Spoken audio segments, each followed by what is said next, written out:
Бүгін 31 январ 2020 жыл екі жолы ишке ашпай қалған маалымат жыйыныбызды өзүңүздөр көрүп тургандай форматта өткөрүп жатабыз. Ошону баштап жатабыз.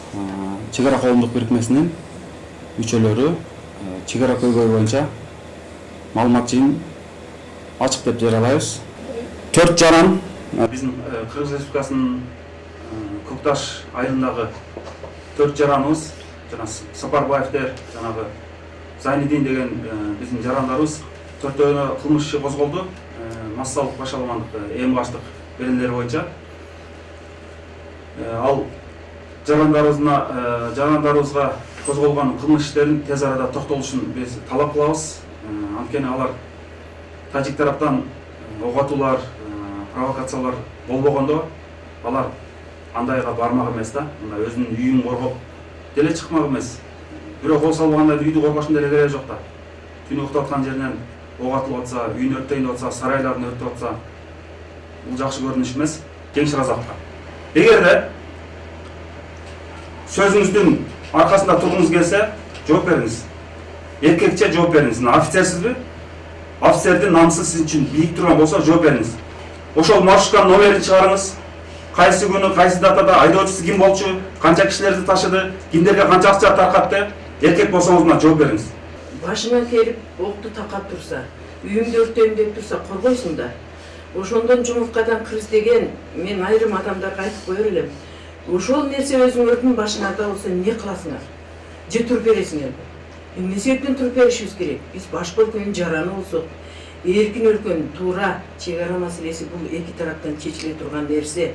Бирок өз өлкөсүн коргой албай, өзүнүн өлкөсүн аттырып, өзүнүн өлкөсүнүн үйүн өрттөткөн бул бийликке мен түшүнбөй калдым. Эл чындыкты айтып чыкса, ошону куугунтуктаганын өзү бир чоң катачылык деп эсептейм.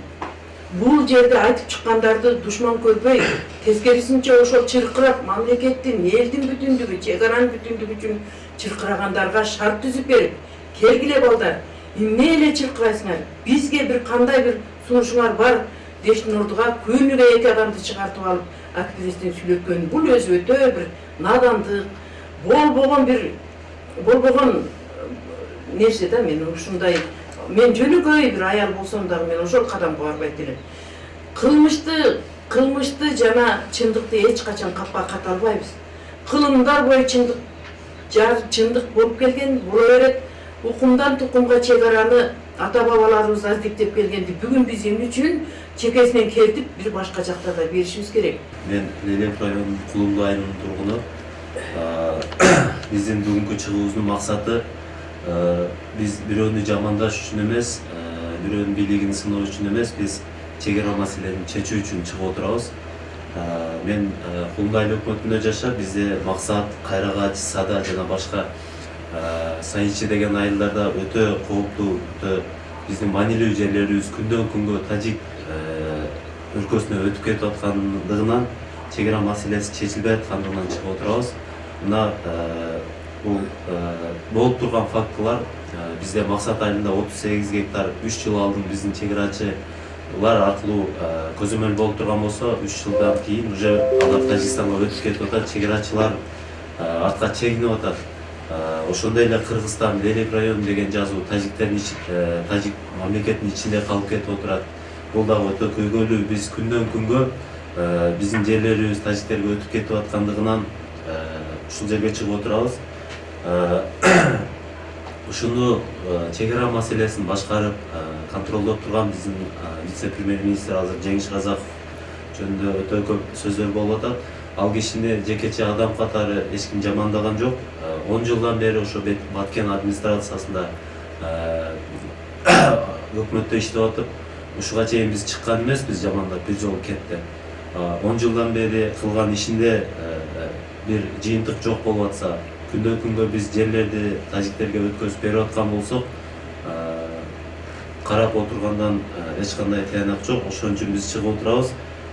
Биздин максатыбыз Кеңеш Разаков жамандоо эмес, эсли жумушун кыргыздын жараны намустуу кыргыз катары аткара албаса, жумуштан кетсин деген максатта чыгып отурабыз. Эл менен барып жолуктук, эл менен барып сүйлөшүүлөр жүргүздү деп Жеңиш Разаков айтып атат. Мына бизде видео түрүндө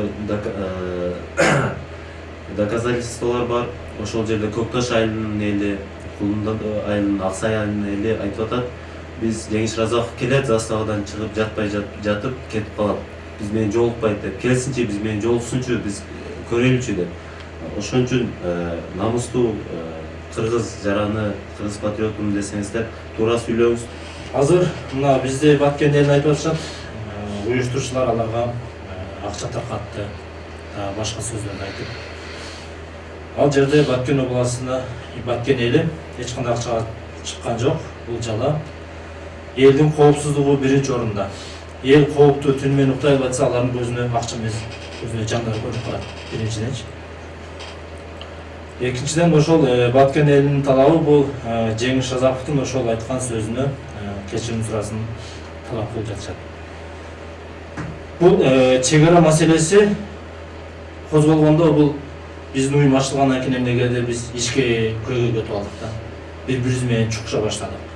Бул өтө өкүнүчтүү да.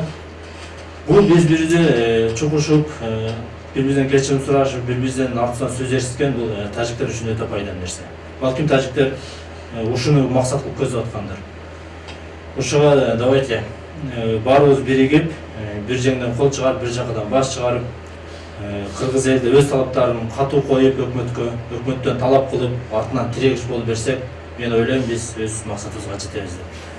16 сентябрь ок атышуу болгондо миномет менен биздин айылды аткалаганда мен жөн отура алган жокмун. Ошол күндөн тартып чек ара маселесин изилдеп баштагам да. Анан Бишкекте жатып алып эле баардыгыбыз эксперт боло беребиз, кыйын боло беребиз. Мен андай болбойн деп 2019 жылдын 10-нан 14 декабрда Баткенге өзүм баргам, өзүм жөнтөгү менен акча чыгарып, анан жергиликтүү эл өкүлдөрү менен жолугуп, сүйлөшүп, көйгөйдү жеринен көрүп келгем. Анын баардыгын жөн эле сөз кылып койбой, картага түшүрүп, фактылар негизинде сөз кылабыз азыр. Өкмөт сыр деп жашырып эч нерсе көрсөтпөй атат да бизге. Ошону мен өзүм эле азырынча тактап атам да, фактически кайсы жерлерде азыр ким ээлеп турганын. Анан ушу делимитация, демаркация комиссиясына Жеңиш Разаков байкеге ошо суроолорум бар эле. Мына бул жерде карталар бар, көрсөтүлгөн. Бул Аксай, бул жер Ворух толугу менен сары болгон жерлер, бул басып алынган жерлер. 1000 гектар бул жерден кеткен, 60 гектар бул жерден кеткен, Аксай элинин жери. Ушул жерлер эмне себептен дагы деле кайтарылбай турат?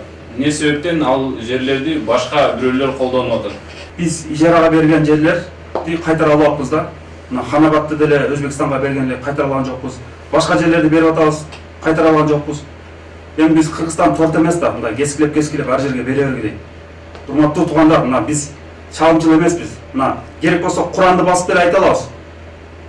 Мунафык эмеспиз, эки жүздүү эмеспиз, чалымчыл эмеспиз. Болгону биздин бир эле ниетибиз бар. Жерибизди аман сактап калалы, биздин башка көйгөйлөр деле бар. Биздин көрөкатыбыз жок дейсиздер. Көрөкат менен алектенип, экономикага басым жасабыз келет, мына мигранттарды кайтарыбыз келет. Ошо ижарага кеткен жерлердин бирөө дагы кайтарылып атыр, ошондуктан ижарага бербеңиздер, 49 жылга болсо да эч жерге.